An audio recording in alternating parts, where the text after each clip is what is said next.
Martin Roth became the director of the Victoria and Albert Museum in London in September 2011. Actually, he's the first foreign director of the V&A since its founding in 1852, and he's the first German to head up any major British cultural organisation. Professor Roth was born in Stuttgart. He spent most of his career so far running German museums. Most famously, he's overseen the restoration and modernisation of the Dresden state art collections after the collapse of the German Democratic Republic and the damage caused by the Second World War. Today, Martin Roth is at the helm of one of the most popular museums of art and design in the world, the V&A, and that's where I'm talking to him today. Martin Roth, how would you describe your role as director of the V&A? I mean, this is mainly keeping the legacy, an amazing legacy, being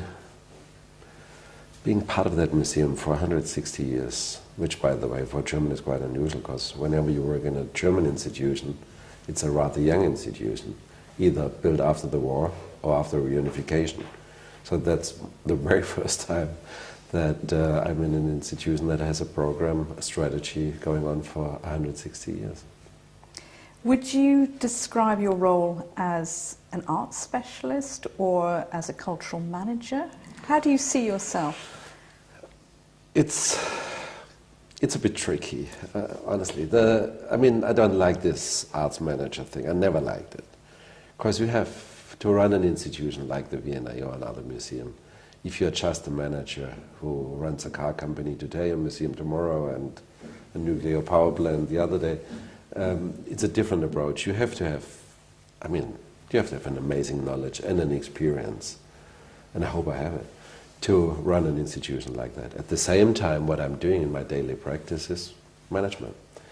I quite often had the situation when a journalist was shadowing me, that they were surprised that I don't come at 10 o'clock, sitting in the library, reading a book, having lunch with some colleagues and going on the golf course at 2 o'clock in the afternoon. It's a tough business. It's raising funds, it's HR, it's a lot in public, it's lobbying, it's running a huge company. What do you care most about developing at the V&A?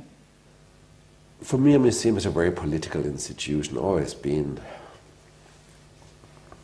It's a luxury institution, come on. I mean, this is the European tradition. I mean, that we have institutions that are just open for a public, to use it, it's not always targeting, it's not always education, but it's part of education. It's not always just to enjoy yourself, but it's part of it. And open this museum, I mean, from the beginning the museum was called, as a museum, the motto was a museum for everyone. It was the palace for the people, like they said in the 1860s. But the society changed. And we have a different society today. And London is a great city, as we know. And it's a very global city. I mean, I know that word means nothing, but London is a global city.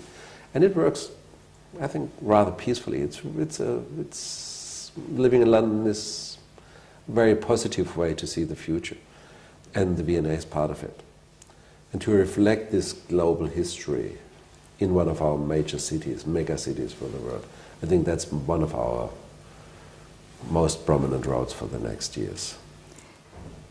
How significant is it for you, but also for the V&A, that you are German? I mean, first of all, this is Europe. And it's the year 2013. So, whatever we do, we have international teams. If you go to the Deutsche Bank, or if you go to BBC, or I think the V&A has 28 different nations working in the team and the staff. So it's nothing unusual. I think the German part of it is quite unusual, and being the first non-British museum director in a national museum. We have a lot of German curators in that country, but a national museum.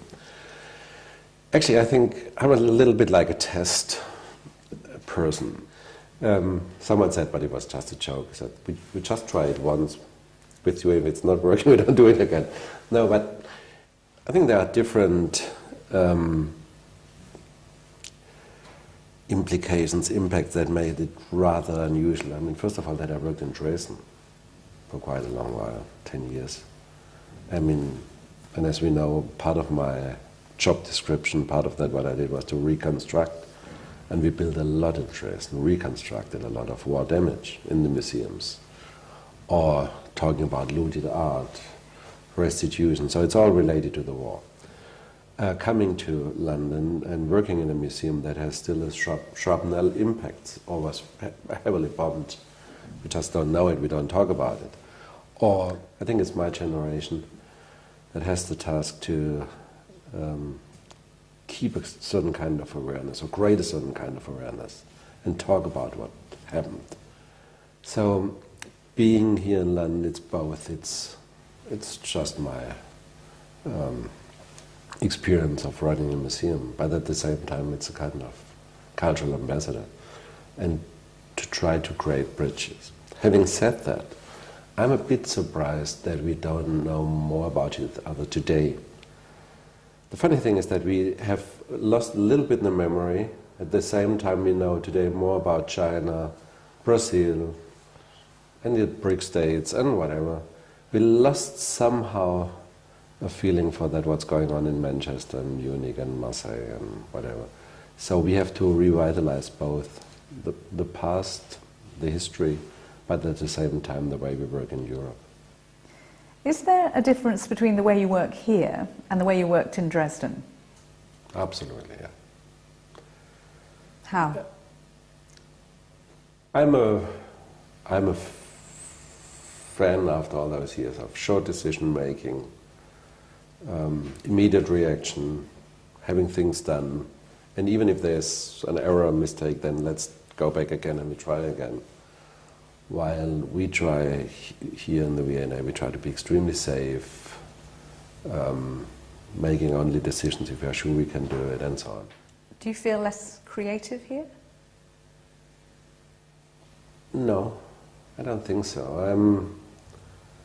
I remember the first 2 or 3 years in Dresden were just awful. To understand what was going on and try to find the right way and being more efficient. No, it takes a long time till you are part of this system and till you understand an institution, and it's always a little bit like sitting in between gearbox and clutch. You know, it's this kind of, it's a bit like an engine. This country, and that was a surprise for me, this country is run by committees and meetings and minutes and committees and boards and audit committees. And to a certain extent, I think to have someone who is taking the risk, being in a leadership position, running an institution in a way that it's really making progress and huge steps, that's not very easy to develop that strategy in the UK, because we are really part of a very well developed control system. But I'm a fan of that system, because the arm's length principle that we have in that country is one of the best management solutions I ever found for the cultural sector.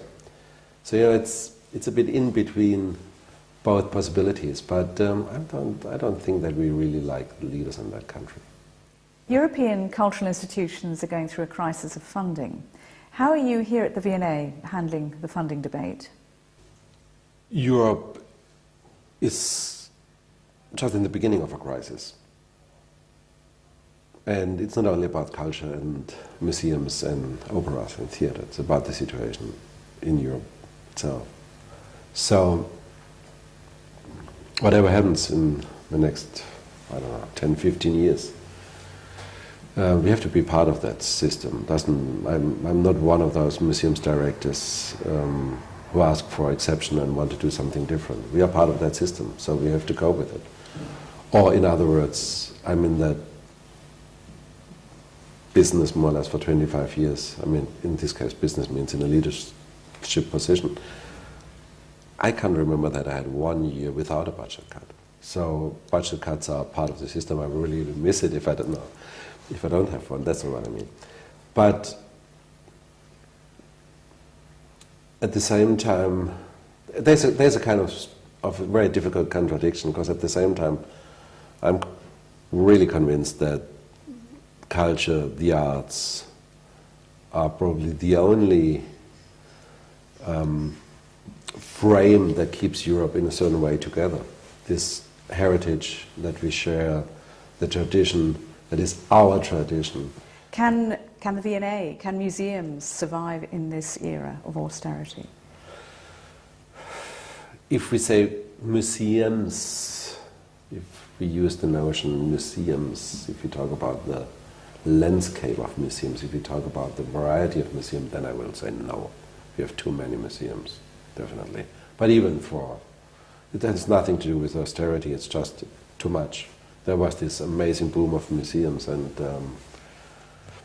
I don't think that we need all those museums, but we need all the major collections.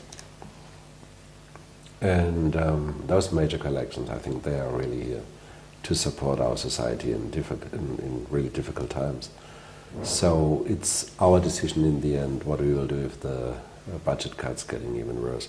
I talked to colleagues yesterday coming from Madrid, and they have budget cuts up to 30–40%. And that's really difficult. So what do you do in the end? Is it the staff? No, I don't want to change the staff. We keep that.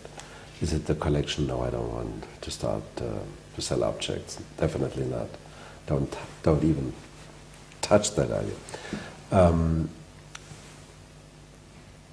Entrance fee. I think it's a great progress here in London that we don't charge for national museums.